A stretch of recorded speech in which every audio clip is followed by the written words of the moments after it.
नमस्कार साथियों, स्वागत है आपका फिर से चौहान सर की पाठशाला में। तो साथियों, आज हम बात करेंगे टैक्स कैलकुलेशन की। बहुत सारे कंफ्यूजन है सब लोगों को एनपीएस को लेकर, एचआरए को लेकर, जीपीएफ को लेकर, और हम नया वाला ऑप्शन चूज करें या पुराना टैक्सेशन वाला ऑप्शन चूज करें, इसको लेकर। तो इन सब के सॉल्यूशन के लिए आज का वीडियो है। मैं आपको हमारे एक साथी द्वारा बनाया गया एक्सेल की शीट है, आप उसको सॉफ्टवेयर भी कह सकते हैं, उसके थ्रू डिटेल में समझाऊंगा कि कौन सी चीज कैसे आपको कैलकुलेट करनी है, कैसे आपका एनपीएस कैलकुलेट होगा, कैसे आप एचआरए का डिडक्शन कर सकते हैं और कितना होना चाहिए पर मंथ। इन सब का जवाब एक ही सॉफ्टवेयर से। सॉफ्टवेयर को, एक्सेल शीट को डाउनलोड करने के लिए डिस्क्रिप्शन में लिंक दिया हुआ है, आप वहां पे क्लिक कर लीजिएगा। एक एक्सेल की शीट है, वो आपको मिल जाएगी। इसको आप अपने लैपटॉप या कंप्यूटर में डाउनलोड कर लीजिएगा। और एक उन्होंने मोबाइल फॉर्मेट भी बनाया है, मैं उसको भी इसमें लगा दूंगा, उसको आप अपने मोबाइल पर भी चला सकते हैं। चलिए मैं आपको दिखा देता हूं। तो ये है वो टैक्स कैलकुलेटर। आपने क्या करना है, जब आप दिए हुए लिंक पे क्लिक करेंगे और ये फाइल डाउनलोड हो जाएगी, तो जैसे आप ओपन करेंगे इस टाइप का इंटरफेस ओपन हो जाएगा। अब आपने जाना है, देखिए, go to employ data entry. आप जैसे ही इस पे क्लिक करेंगे, ये डाटा एंट्री के लिए आपको ऑप्शंस दे देगा कुछ इस टाइप से। उससे पहले मैं आपको दिखा देता हूं कि हमारा जो एचआरए का रूल है, यहाँ पे इन्होंने इसको भी इंक्लूड कर रखा है। इसमें इन्होंने हिल अलाउंस का भी कर रखा है, हेल्थ इंश्योरेंस का भी कर रखा है। तो जो हमारे रूल्स हैं, जैसे कि rule of HRA and SDA, जिसकी कि हमें छूट मिलती है, देखिए उसके बारे में डिटेल में दे रखा है। सबसे ज्यादा जो कंफ्यूजन रहता है वो हाउस रेंट को लेके ही रहता है कि हम इसको छूट में लें या ना लें। तो इसके लिए हमारे पास जो रूल है वो ये है, देखिए, हाउस रेंट अलाउंस पर टैक्स छूट आयकर अधिनियम 1961 की धारा 10(13)(a) के अंतर्गत हाउस रेंट अलाउंस की गणना निम्न प्रकार से कर टैक्स में छूट प्राप्त की जा सकती है। पहला है एचआरए के रूप में होने वाली कुल आमदनी, मतलब जो हमें टोटल एचआरए मिला है वो, या फिर महानगर में रहने वाले व्यक्तियों को मूल वेतन के 50% तक, छोटे शहरों में रहने वाले लोगों को बेसिक सैलरी का 40% तक। और थर्ड है कुल सालाना आमदनी का 10% मकान किराए के रूप में चुकाने पर। तो ये जो क्लॉज है, कुल सालाना आमदनी का 10% मकान किराए के रूप में चुकाने पर, तो इनमें से तीनों में से जो सबसे कम होगा वही हमको क्या होगा, रिबेट मिलती है। देखिए लिखा है कि इन्होंने पूरा बताया कि वेतन के लिए ऐसे है एचआरए, ये इन्होंने तीनों दिया है। और उन्होंने कहा इनमें जो भी सबसे कम हो उस रकम पर एचआरए पर टैक्स छूट का लाभ दिया जा सकता है।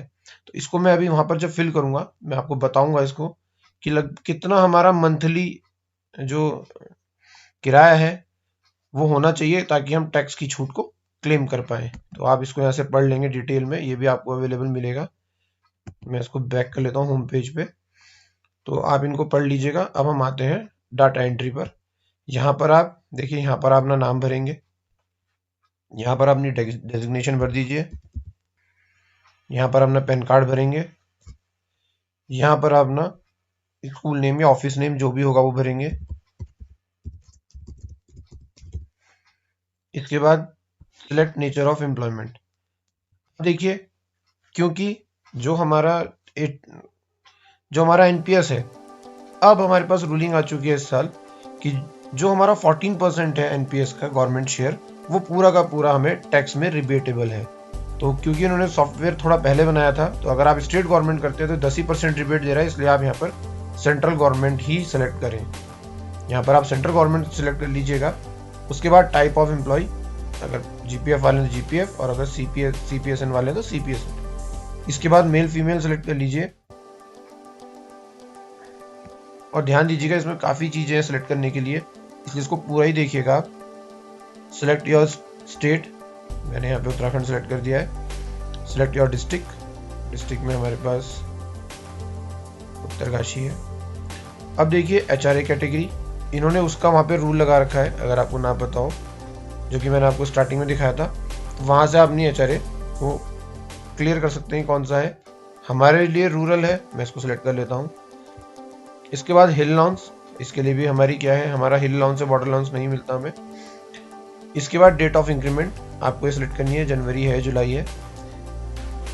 इसके बाद है पे बैंड। देखिए जो पुराना हमारा पे स्केल था 6 पे कमीशन में, तो जितने भी टीचर्स हैं 4200, 4600, 4800, तो हम पे बैंड 2 में आते थे। मैंने इसको सिलेक्ट कर लिया।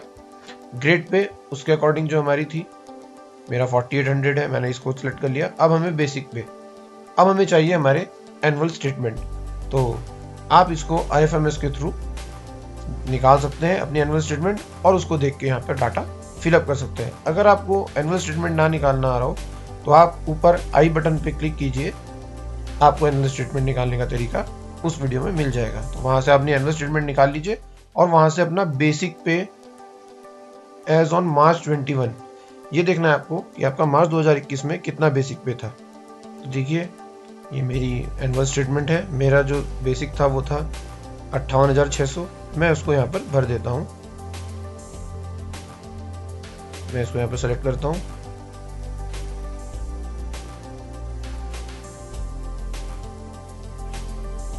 इसके बाद GIS अमाउंट 200 रुपये हमारा GIS कटता है, इसको मैं सेलेक्ट कर देता हूँ।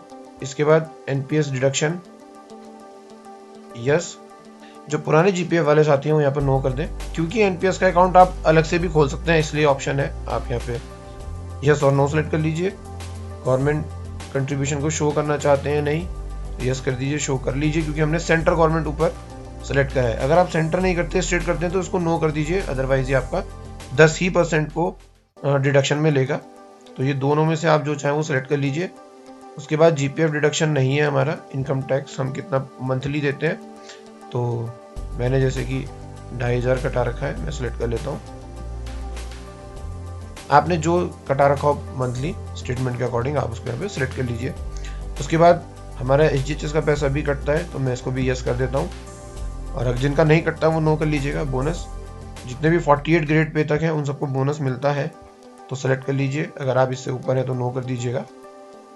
इसके बाद है, देखिए यहाँ पे कॉलम है और फैमिली प्लानिंग अलाउंस मिलता है, अगर मिलता है तो भर दीजिए। स्पेशल अलाउंस है, अदर अलाउंस है, जैसे कि हमारे जितने भी 4th क्लास है उनको वर्दी का मिलता है, तो आप उनको यहाँ पर भर सकते हैं।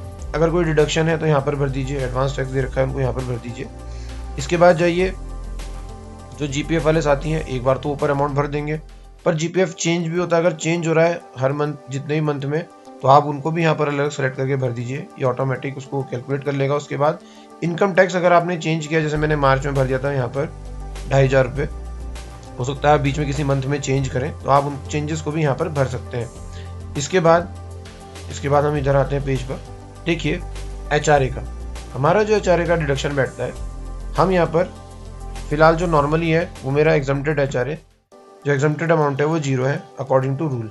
अब मैं क्या करता हूँ, मैं चाहता हूँ कि मैं अपना HRA क्लेम करना चाहता हूँ, तो मुझे कितनी मंथली रेंट स्लिप दिखानी होगी वो मैं देखता हूँ। क्योंकि मेरा बेसिक, मैं आपको अपनी स्टेटमेंट दिखाता हूँ, मेरा बेसिक है 58,600 रुपये प्लस 9,962 रुपये DA है, इन दोनों का 10%। मान लीजिए यहाँ पर 7,000 भरता हूँ या 8,000 भी भरता हूँ, उसके ऊपर मान लीजिए मैंने 8,000 रुपये सेलेक्ट कर लिया, तो टोटल जो मैं 8,000 रुपये पर मंथ दे रहा हूँ, तब मैं जाके 4,000 की छूट प्राप्त कर सकता हूँ।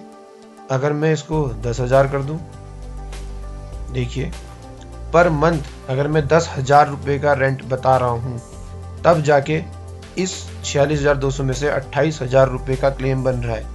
तो बहुत जल्दी हम लोग क्या करते हैं कि सुनते हैं एक दूसरे से और अपना HRA को हम एग्जम्प्टेड कर देते हैं। जनरली क्या होता है कि इनकम टैक्स पे ये सबका नहीं आता नोटिस, सबका वेरीफाई नहीं होता, लेकिन जो इसमें आ जाता है रेंडमली सिलेक्ट होके, उस टाइम पे आपको एक फॉर्म है 12A, जो कि अगर आप ये HRA का एग्जम्पशन क्लेम कर रहे हैं तो आपको 12A भी भरना पड़ता है। मैं वो भी दिखा दूंगा, अभी इसी में है, उन्होंने इस सॉफ्टवेयर के साथ वो डाल रखा है, वो भर के देना पड़ता है। तो आप देखिए 10,000 का मंथली रेंट भी मेरा ये पूरा नहीं कर पा रहा है। मैं इसको 12,000 भर के देखता हूँ, मैं 12,000 कर देता हूँ, तो जाके मुझे छूट मिल रही है। तो लगभग 12,000 रुपये महीना इसकी रेंट स्लिप प्रोड्यूस करना थोड़ा सा हमारे लिए दिक्कत हो जाती है पहाड़ में। अगर आप कर सकते हैं इजीली तो आप क्लेम करिए HRA, अदरवाइज मत करिएगा। फिर यहाँ पर है हाइट, यहाँ पर मैं इसको जो हिल अलाउंस है हमारा, तो मैं इसको यहाँ पे ये सिलेक्ट कर देता हूँ। देखिए 3600 एग्जम्प्टेड है, ये आ गया। इसके बाद आप अपनी सेविंग्स की डिटेल भरेंगे। अगर आपने होम लोन लिया है तो उसका इंटरेस्ट, 2 लाख तक पेबल है वो आप यहाँ भर दीजिए। जो भी आपकी डिटेल्स है सेविंग्स की वो सब आप यहाँ पर भर सकते हैं। मैं भी भर देता हूँ, जैसे कि मेरा मान लीजिए लाइफ इंश्योरेंस है, मैं इसकी डिटेल भर देता हूँ। पीपीएफ में मैंने कुछ पैसे डाले, मैं इनकी भर देता हूँ। तो जो भी आपका यहाँ पर है, जितनी भी आपको यहाँ पर दिखाई दे रही है सेविंग डिटेल्स, आप वो सब यहाँ पर भर दीजिएगा। और इसके बाद आप यहाँ से क्या करेंगे, ये आपको शो कर देगा कि आपका, देखिए सबसे बड़ा फायदा क्या है इसका, जो 2 तरीके हैं हमारे कि हम नया वाला टैक्स कैलकुलेशन लें या पुराना वाला, वो यहाँ पे दिखा देता है। जैसे कि हम अभी दिखा रहा है, जबकि मैंने कोई सेविंग नहीं भरी है। मान लीजिए मैं अपनी सेविंग भी भर देता हूँ, मैं 1 लाख रुपए पीपीएफ में भर देता हूँ और मैं LIC भर देता हूँ मान लीजिए 20,000 की। तो देखिए अब मेरे 1.5 लाख की सेविंग पूरी है। देखिए अब ये दिखा रहा है कि जो मेरा पुराने वाले टैक्स कैलकुलेशन में है उसमें मेरा 45,970 रुपये टैक्स है, और अगर मैं नया वाला ऑप्ट करता हूँ तो ये 72,000 रुपये है, 72,714 रुपये। तो इसमें हम देख सकते हैं कि हमें किससे बेनिफिट हो रहा है, हम किस वाले को ऑप्ट करेंगे। तो ये भरने के बाद अब आप जाइए एनुअल सैलरी स्टेटमेंट, इसको चेक जरूर कर लीजिएगा क्योंकि 1 रुपये इधर उधर रहते हैं कई बार, इसको चेक कर लीजिए। और अगर इसमें कोई भी आपको कमी दिखती है तो आप इसको क्या कर सकते हैं, आप इसको सही कर सकते हैं। जैसे कई बार क्या होता है कि जो हमारा एनपीएस है इसमें 1 आध रुपये का ऊपर नीचे हो जाता है कैलकुलेशन में। जैसे कि मेरे को देखिए यहाँ पर है 9,598 मिले हैं, जबकि इस कैलकुलेटर के अकॉर्डिंग मुझे ये मिलने चाहिए थे। तो कोई बात नहीं, 1 रुपये का फर्क है, मैं इसको भर लेता हूँ 9,598। जहाँ तक ये है मैं इसको सही से भर लूँगा, ठीक है उसमें, ताकि मिसमैच ना हो मेरी जो एनुअल स्टेटमेंट है। और एक चीज़ ध्यान दीजिएगा कि जब भी आपको एडिट करना होगा तो ये पासवर्ड मांगेगा।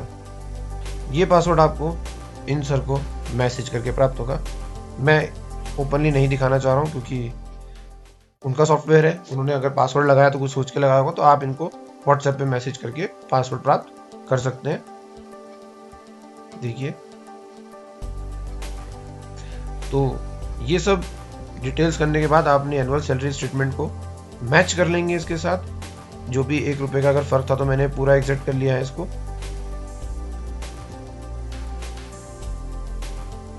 तो आप क्या करेंगे, यहाँ पर मैच कर लेंगे।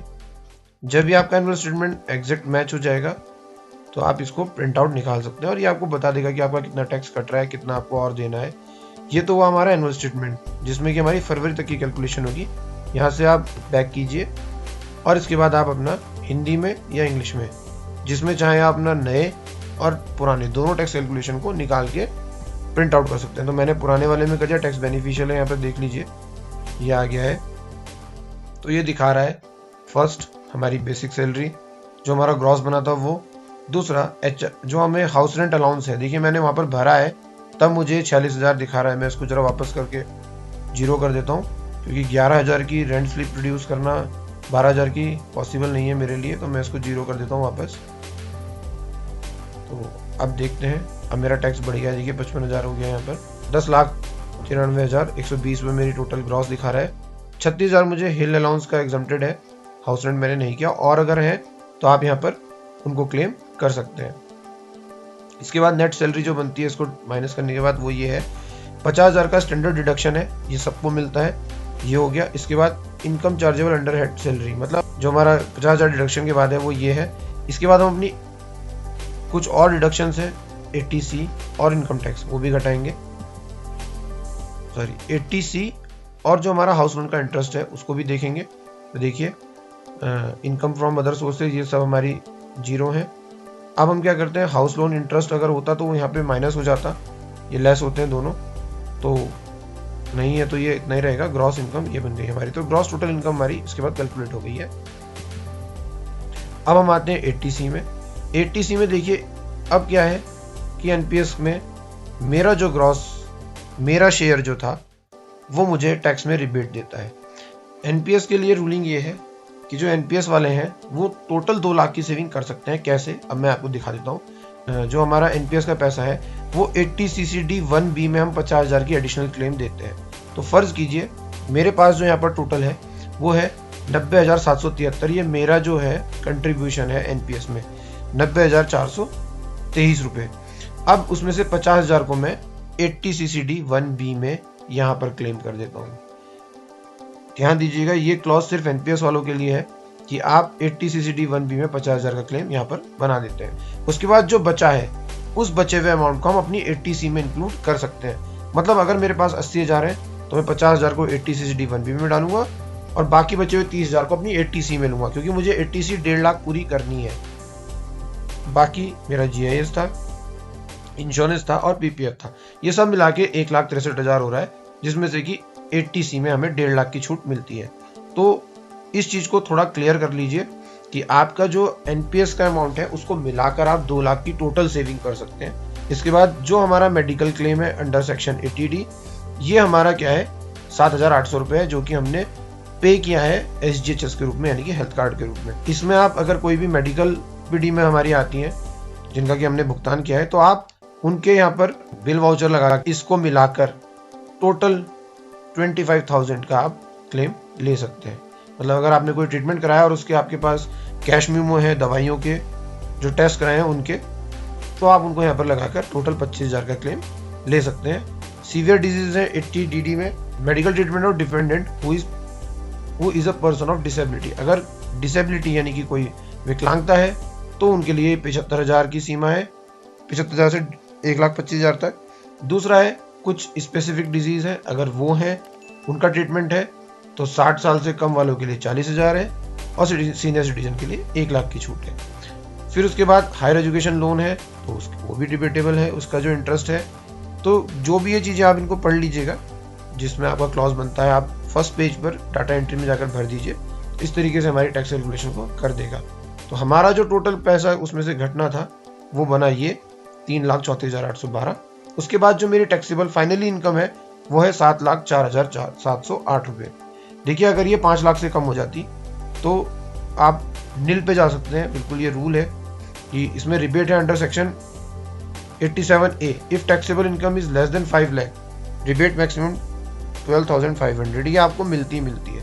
और अगर सीनियर सिटीजन है तो 10,000 का है, 60 साल से कम है 12,500, सीनियर सिटीजन के लिए 10,000 बैठता है 5 लाख तक, तो वो रिबेट में हो जाता है। तो इसके बाद टैक्स कैलकुलेशन है 2.5 लाख तक फ्री है, 2.5 लाख से 5 लाख यानी कि इन 2.5 लाख का 5% लगता है, 5 लाख से 10 लाख तक आपको 20% देना, और अबाउट 10 लाख आपकी है इनकम टैक्सेबल तो आपको वहां पर 30% पे करना होगा। फिर उसके बाद इसमें आपका जो है 4% एजुकेशन और हेल्थ सेस लगता है, उसको भी जो ये टैक्स आता है उसका 4% कैलकुलेट करके आप फिर इसमें ऐड करते हैं और उसके बाद आपका फाइनल टैक्स बन जाता है। तो मेरा जो फाइनल टैक्स है वो 55,580 रुपये, क्योंकि मैं 2,500 रुपये महीना एडवांस पे कर रहा था TDS जो अपना टैक्स था, तो वो यहाँ पर माइनस हो जाएगा। उसमें यहाँ पर लिख लेंगे हम 27,500 में दे चुका हूँ। इसका मतलब जो मुझे फाइनली फरवरी में पे करना है वो है 28,080 रुपये। तो देखिए इस तरीके से आप इस सॉफ्टवेयर की सहायता से बहुत ही इजीली अपने टैक्स को कैलकुलेट कर सकते हैं। उम्मीद करता हूँ कि आपको ये समझ में आ गया होगा। फिर भी कोई चीज क्लियर करनी हो तो कमेंट बॉक्स में आप कमेंट कर सकते हैं। तो ऐसी ही किसी और इंफॉर्मेशनल वीडियो के साथ मैं मिलता हूँ आपको नेक्स्ट वीडियो में। तब तक के लिए नमस्कार, गुड बाय।